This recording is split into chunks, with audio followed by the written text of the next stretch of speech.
Hey y'all, it's Brianna, and today I'm going to talk about another activity that I did during my hospice practicum. So, I'm trying to decide if I should show you first or tell you first.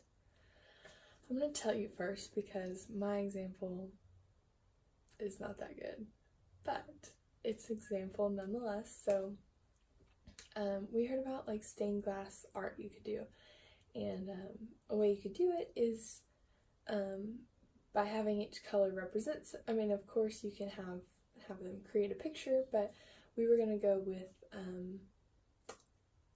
with colors representing different emotions. So what you need is glue, food coloring. We mixed it with the tip of the glue, but if you want toothpicks, paper towels for sure, and then we use like a foil pan to put the thing in, that way nothing got messy all over the house, and then just a picture frame. So you're using actual glass for the stained glass. So we talked to our client and we're telling her about the activity, and we pick out 4 emotions, so anxious, happy, sad, and excited, I think. And as a practicum student, I was like, okay, we're working with hospice, this is going to be just all the sad, all the negative things.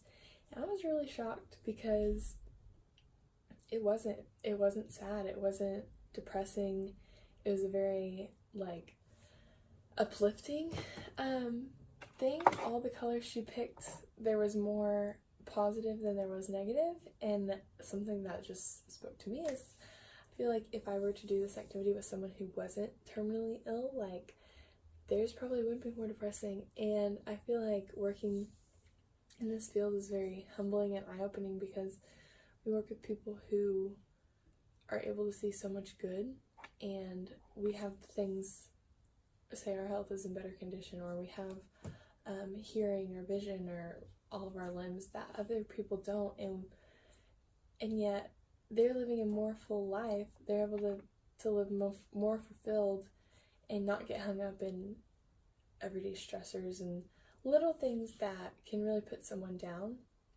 that shouldn't.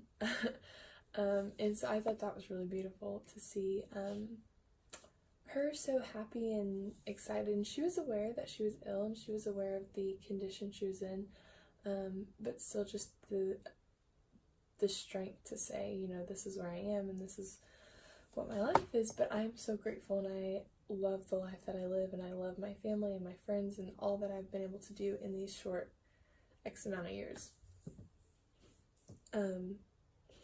So yeah, it was a really cool experience.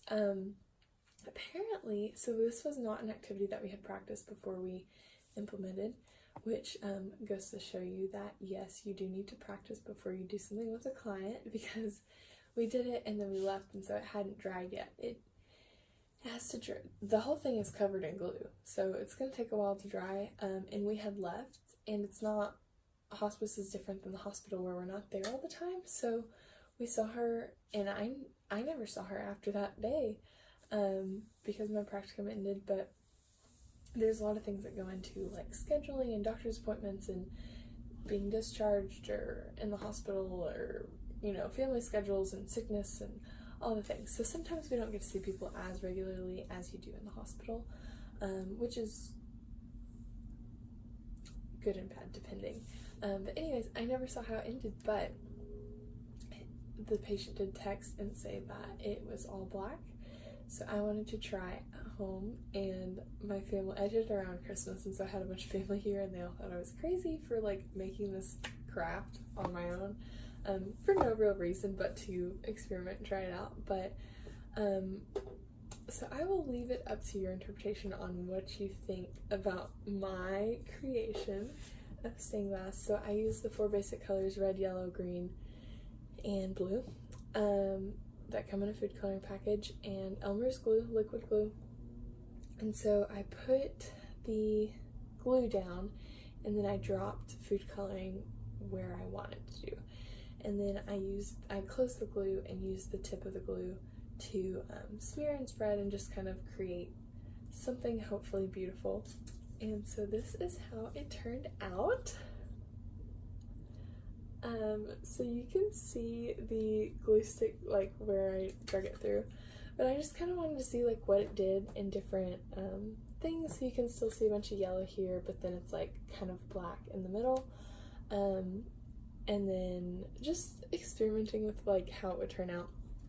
So I definitely want to do more to see if you can create something that's really, really pretty.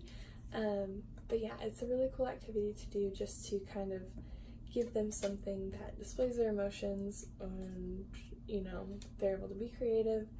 And this isn't something that I had ever done before, and I'm 21 years old, and so something new and exciting hopefully for them, and still opens up a conversation. We were able to talk about 4 different emotions, and then even branched off as some things that make me excited are blah blah blah, and just kind of open up the conversation. And then it's good because other people won't know. So if you looked at this, green for me may be like unhappy, and then the tiny yellow up here could have been like my happy, and you see it, and let's say you thought it's the most beautiful thing you've seen, like you had no idea that I was feeling really sad, but it's a way for me to express what I feel, and then